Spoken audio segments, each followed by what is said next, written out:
Breaking news from the Lego Washington Bureau tonight.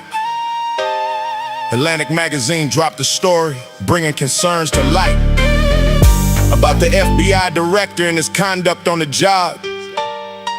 9 sources went on record. This is not a hit mob. This is accountability reporting in plastic brick form. When the head of law enforcement doesn't meet the norm, no personal attacks here, just the documented facts. Let me walk you through the article in the impacted tracks.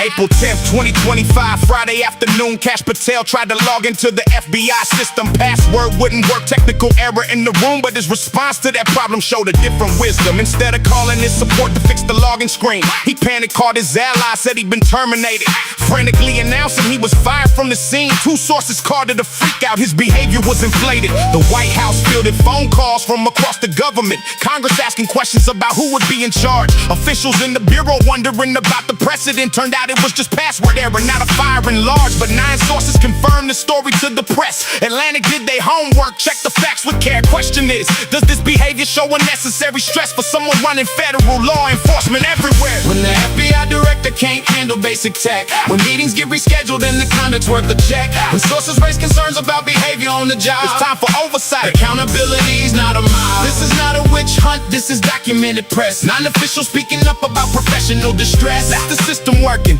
holding power to account. Now let's examine all the details. Every single amount. Multiple officials told the Atlantic what they've seen. Excessive alcohol consumption at a private DC club, Ned's in Washington and Vegas at the Poodle Room scene, frequently spending weekends there, that's the travel hub. 6 current and former officials said meetings were delayed, rescheduled for later hours due to alcohol-fueled nights, early morning briefings that were postponed and replayed. These are serious allegations about professional rights. The head of the FBI is not a regular job. National security demands availability around the clock. Terrorists don't schedule, they don't check with the mob. Response time matters greatly, can't be sleeping off the shock.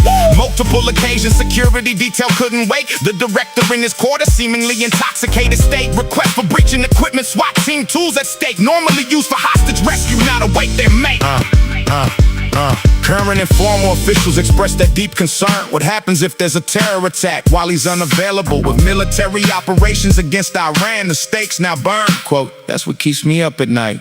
One official verifiable. This isn't about personal life or private recreation. It's about job requirements and national security need. The FBI director holds a critical position. 24/7 readiness is fundamental indeed. Compare this to other professions where mistakes are made. A podcast is sleeping in. That's unfortunate but small. But federal law enforcement, where American laws weighed, the standards must be higher. Can't afford to drop the ball. Atlantic magazine sourced the story carefully and well. 9 separate officials providing confirmation. Sarah Fitzpatrick reported what these sources had to tell. This is journalism serving democratic information. The White House called it fake news, threatened legal action, but in-game reporting serves the public right to know. When officials raise concerns, that deserves a reaction. Congressional oversight should examine this whole show. Call them before committee, let them answer under oath. Let the colleagues testify about what they have observed. This is how democracy protects against the growth of conduct that could compromise the mission to be served. Not about political parties, left and right division. This is about competence and conduct in the role. FBI director requires focus and precision. Protecting Americans, that's the ultimate goal. If these allegations prove accurate and true, accountability demands appropriate response. This isn't partisan revenge, it's what the systems do. Professional standards matter, can't just let it advance.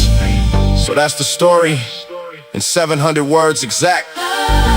Atlantic journalism, 9 sources on the record. Allegations of behavior that could impact how he's acted in the nation's top law enforcement role, as has been reckoned. This has been your Lego News Accountability Report. Not personal attacks, just facts that merit looking. Democratic oversight is how these issues get to court.